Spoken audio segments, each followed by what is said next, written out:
Hello everybody and a very warm welcome to this week's vlog.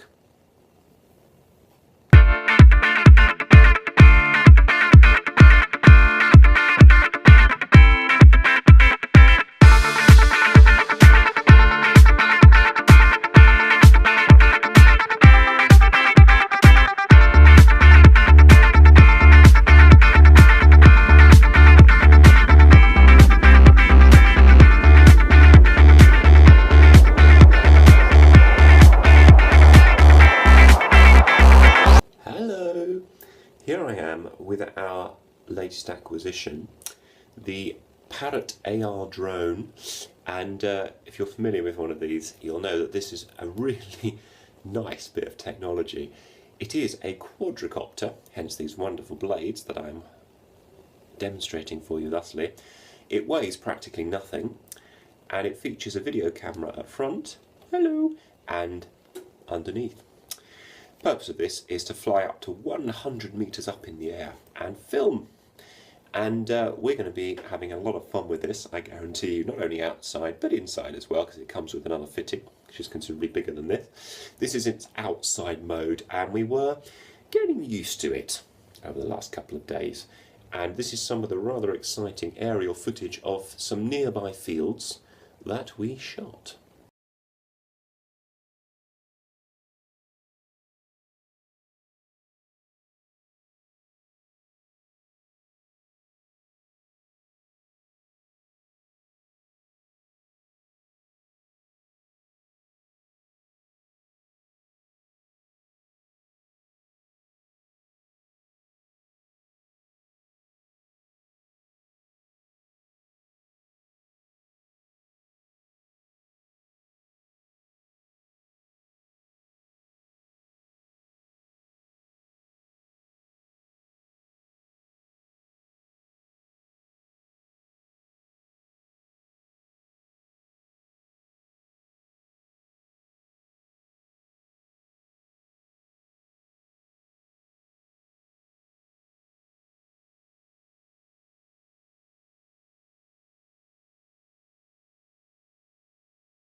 Okay, it's time to review the Doctor Who Christmas special. Now before I start, I have to warn you all, spoilers, as Riversong would say, because if you haven't seen it yet, some of the things I'm about to talk about may give away little teensy-weensy bits of the plot, but I'll try very hard not to do that, because I don't want to spoil it for you.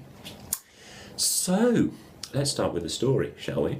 Now, there have been quite a few little elements, shall we say, that have been introduced throughout the Matt Smith era that have not quite been tied up until now. Little bits and bobs that haven't been explained, certain aspects of the story that have seemed like gaping plot holes, and so on.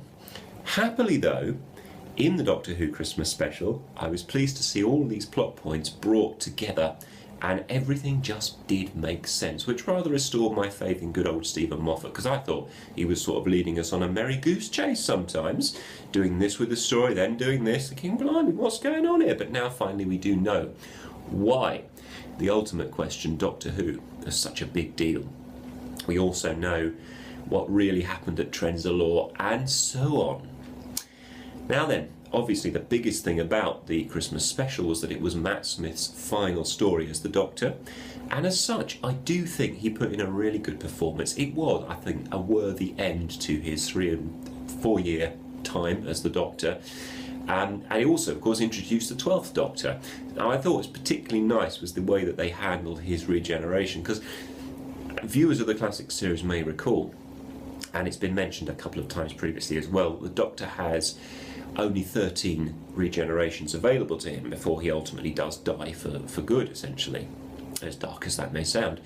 And of course that is exactly the point we reach by the time the Christmas special comes around. However, this being Doctor Who, you can be sure they're not going to kill off the show based on a small plot point, basically, and indeed they don't. And the way that they come up with the answer to that is quite wonderful, by bringing back the good old Time Lords, you know, and moving the show on really in a way that means that it's got plenty of years in it yet, I feel sure. Right up to that really quite moving moment really, when you've got Matt Smith kind of, it's funny, you know, you can sort of see in the way that he delivers that final scene in the TARDIS, you know, when he's saying times change and so must I. Okay, I did say I wouldn't spoil it too much, but that you know, it's just a very poignant quote, and it's like a sort of reflection on everything that he's contributed to the show. Before suddenly the face of the new Doctor appears with his big wild staring eyes, a bit dishevelled, a bit all over the place, as the rather magnificent Peter Capaldi, who I think genuinely is going to make a really very good, if slightly dark, a little bit twisted, a little bit mysterious Doctor, rather reminiscent of kind of the best elements of the Colin Baker and Sylvester McCoy eras, basically. But, you know, we shall see, we shall see. There's a lot still to be revealed, not least of all his costume, you know, exactly what kind of Doctor he's going to be, and so on. But I do like it when they start a new Doctor's era with a sort of really big dramatic scene and then cut it to the credits, and then make you wait till the new series starts, and so you're all full of speculation and so on. And that wonderful closure of that scene on Clara's face where the Doctor has sort of realises that he can't fly his TARDIS. They're like, what do we do? Boom, da, da, da, da, da, da, and so on. So yes, good story, good transition, and there is some news that we have heard already about the new series. Series 8, which is coming up in 2014. It's not going to be split. This has been confirmed by the Beeb. It will be done as one single run of stories of 13 episodes. It's not completely clear at the moment whether that's 12 regular episodes and one Christmas special, or 13 regular and one Christmas special. Either way, I feel sure it's going to be worth waiting for. And I have seen on YouTube, and I don't know how genuine this is, but it looked good. If it's real, that's kind of cool. A little audition scene featuring an actor who I've never seen before playing the Master, a new Master, and you know, talking about things, dastardly things that he's done with the Earth to try and control mankind, and sort of making a threat to the Doctor. So if that turns out to be real, then we could be in for an explosive confrontation between the Doctor and his arch nemesis. So we'll see. But until then, let us wait and let, as the 7th Doctor says, in remembrance of the Daleks, time will tell. It always does. I would like, if I may, to introduce you to my latest gadget, which is a rather exciting Celestron 114mm telescope. Now, I first got interested in astronomy from quite a young age, you know, anything to do with the solar system and the universe as a whole. And there was one moment really when it really got my interest, you know, big time, was during my time at Oxford University. I joined the Astrophysics Society just because, you know, it's something that really interested me, and I wasn't studying it, but I thought, why not? Because I could learn stuff about a whole area of science that really I've wanted to get into for a while. Anyway, one day we went to the garden of a professor in the subject who lived close to my college, and he had a big telescope. I mean, a proper big one. It took quite a few people to carry it. We took it into the grounds of Worcester College, set it up, and pointed it at Jupiter. And you know, when I peeked through it, I was amazed really by how much detail you could see. And you could see the stripes on the surface of the planet, and 4 little pinpricks of light either side, which were Jupiter's first 4 moons: Io, Europa, Callisto, and Ganymede. These moons and the planet, then we followed by looking at Saturn. And Saturn looks amazing through a telescope. You could see the division between the rings called the Cassini division, and also pinpricks of light, which were Saturn's moons. And really from that moment on, I just got entranced by it, because there's something innately beautiful about the stars, I've always thought, and especially when you look at them in that sort of detail. So, you know, a while ago I did actually get a telescope before this one that I've now got, and that telescope was a manual one, which was a little bit trickier to use than the new one is, simply because, you know, pointing it at the right object in the sky was a bit tricky with the previous model. But anyway, this is my new telescope. It might look quite small, but it's actually really quite powerful, and I have to say I'm still mastering it at the moment. And there are a few further accoutrements that I've got to get for it, such as, for example, a rubber eyepiece here to make it slightly more comfortable to look at the stars through. But it does have some rather nice innovative little features. For instance, this little device, which is in fact a finerscope for the stars. You switch on the little LED light, which isn't terribly visible because it's bright daylight, and it helps you basically to get the telescope focused on the stars, and then, or rather to a specific star, because what you then do is take this rather natty handset, which is a lot more than it seems, and this will automatically orient the telescope towards the heavens and work out where things are. And what that then allows you to do is, using that handset, to say to the telescope, show me Jupiter, show me Mars, show me the Pleiades cluster, show me any object in the sky that's in its very large database, all held within that little handset, and it will automatically use its onboard motor to point to it. So basically, exploring the stars and planets is just like going into Google Maps and exploring somewhere you've never been. It really is that simple.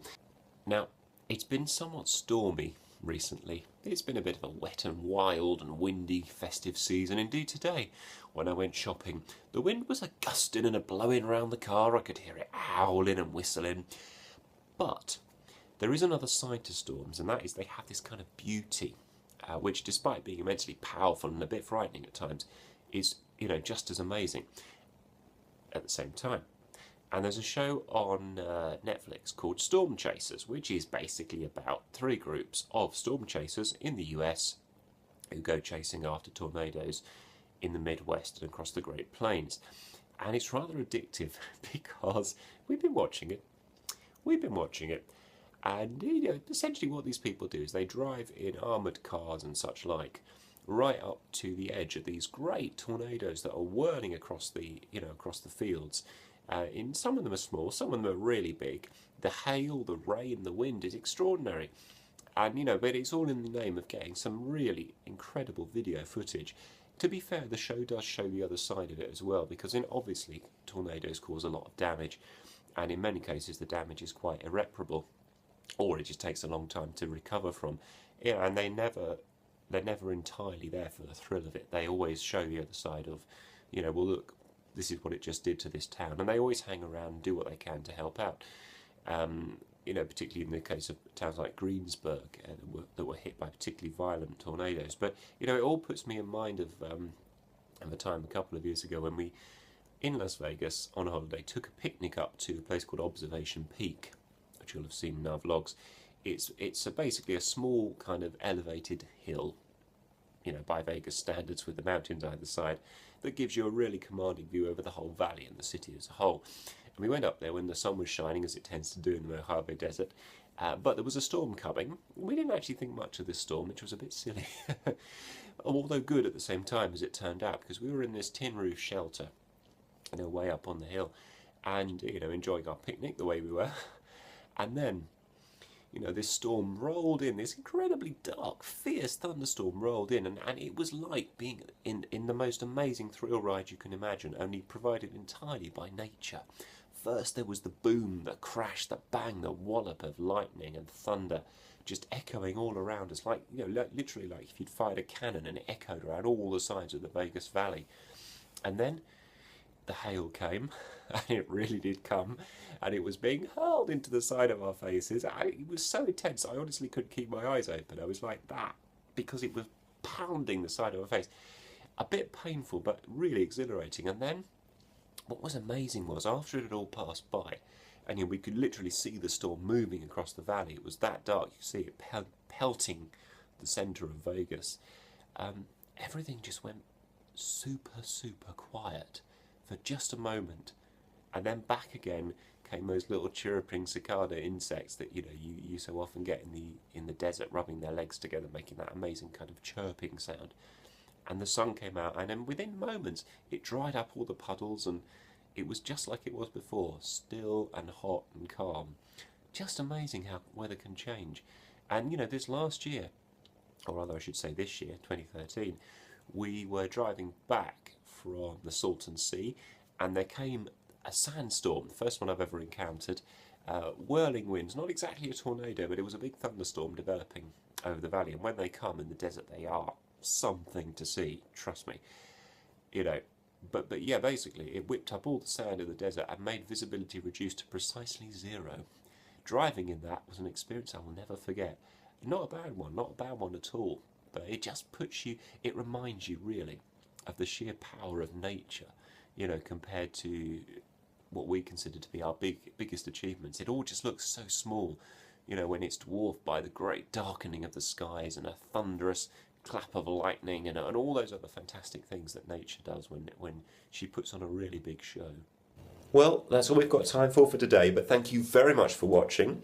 We'll see you again in a week's time, so whatever you're doing over the next 7 days, do take care and have a fantastic time, and have a very happy new year. Bye for now.